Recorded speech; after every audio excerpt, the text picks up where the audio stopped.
All right, guys, we got a good show for you today. We have Tyrese Fearby. He goes to Perry Traditional Academy, Auburn, Penn State, Pittsburgh, and Kentucky are his final four schools. Thanks for coming on, man.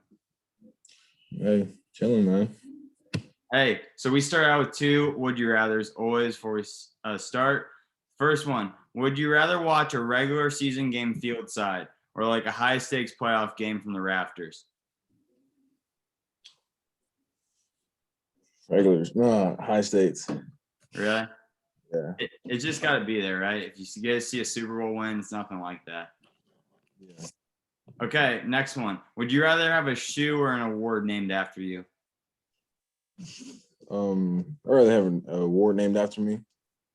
Why? Because it's like you did so much to where they want to honor you and name something after you. So Yeah, that's what. something that lives on forever. I feel like when you pass away, your shoe might not keep going on as you look at, like, so. I'm interested in your football career. Big thing. You were underweight when you came into ninth grade. You were 6'3", 130 pounds. You didn't play freshman year. You want to get healthy, right, and lift weights. Talk about how you did it. You gained 80 pounds from freshman year. That's crazy. It was like, I don't know, like even then going to my sophomore year, I was still skinny. I was like, I didn't really have a weight or anything. But like I had like a bad injury, had a like blindside concussion, and like ever since that happened, ever since my ninth grade year, I've been wanting to work to get better and be better than everyone on that field and everyone in the city. Yeah. Sophomore year, right? You hadn't played football, if this is right, since you were 8 years old. What was that first game like, man? My first game coming back to football, Yeah. it didn't feel like home. It kind of felt awkward because like I don't know what it is, but like before games have butterflies. I had butterflies. I don't get them no more. Yeah. But like it was just something else. I didn't want. I went to a game. I was just hyped. I was ready to get back into it. Yeah. Was there like a play? Because for me, I've had unfortunate to get injuries, in my basketball career. I've changed sports. And then there was a moment for now I play tennis. I knew where I was like, hey, I can be Division I level. Was there a moment or a play you had that you're like, yeah, I can make this? Never thought I would be able to like be as big of a player as I am now. Yeah. Talking about that, what was it like getting your first offer? Where were you? What were you doing? I don't even really remember what I was doing. I think I want to say I was at home. I was chilling, and Dwayne Brown called me. He said West Virginia wants to talk to you. They're going to offer you. So I was like happy. Like once they like really gave me that offer, I was excited, and I was like, it was like a blessing. Yeah. You play tight end, wide receiver, defensive end. Do you feel it's like important to play offense and defense in high school because it helps you out with learning different things? Yeah, it helps you out in a lot of ways. Like I don't really like playing offense, but I do it anyway because I'm a team player. I'm going to play for my team. But like defense is where it's at. I'd say defense wins games. But yeah. Yeah. Your biggest strengths what do you think they are? I was watching some film before this. You get off the ball exceptionally, I feel like.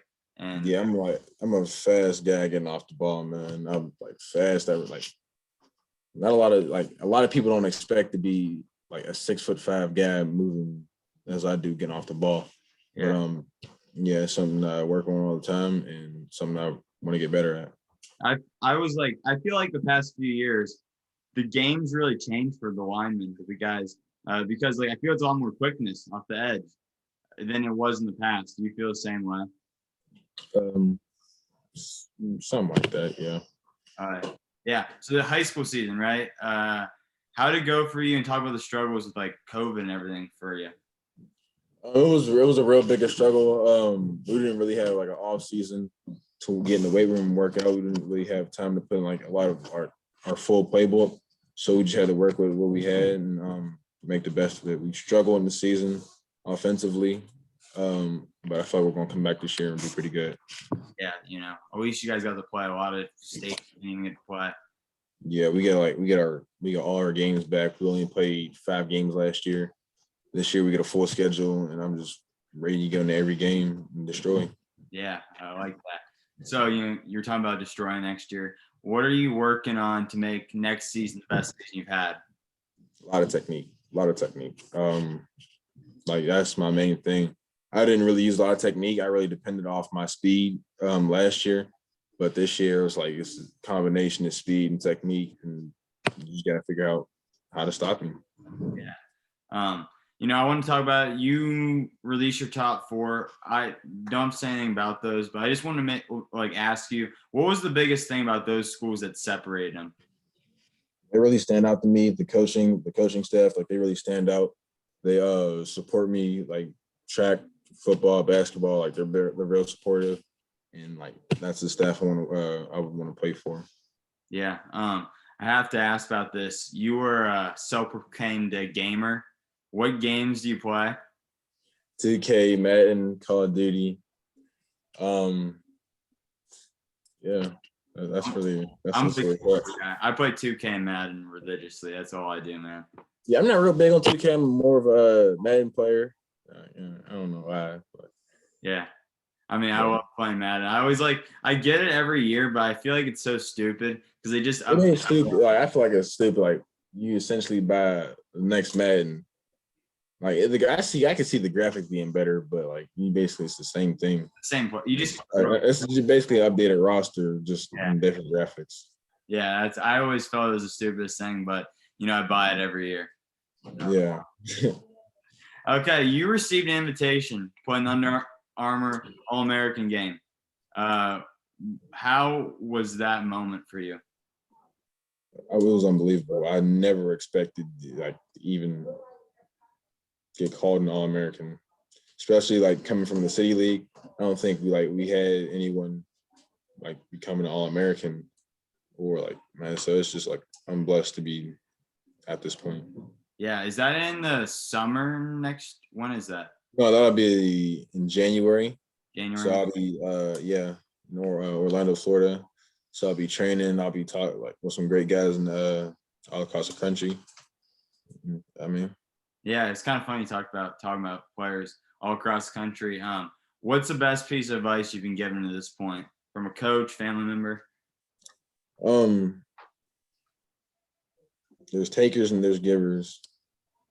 Are you a taker or are you a giver? That was the best advice I got from my coach. He told me that yesterday. Yeah. So yeah, you just gotta know what you are in life, and you gotta know what people are in life. And some people will just take from you and never give again. So that's just classic. Good advice. Final two questions. So if you're like talking to like a kid that's like, just starting out football and like wants to be a defensive end, what would be the key things you tell them to remember? I talk a lot of mess. Like Jalen Ramsey, but at the end. But the thing that my speed, you gotta remember my speed. You gotta remember me sacking the quarterback. Never mind. You gotta remember me sitting in that quarterback's face and celebrating while he's on the ground. That's what you gotta remember about me. Yeah. Well, I really appreciate you coming on, man. It means a lot. No problem.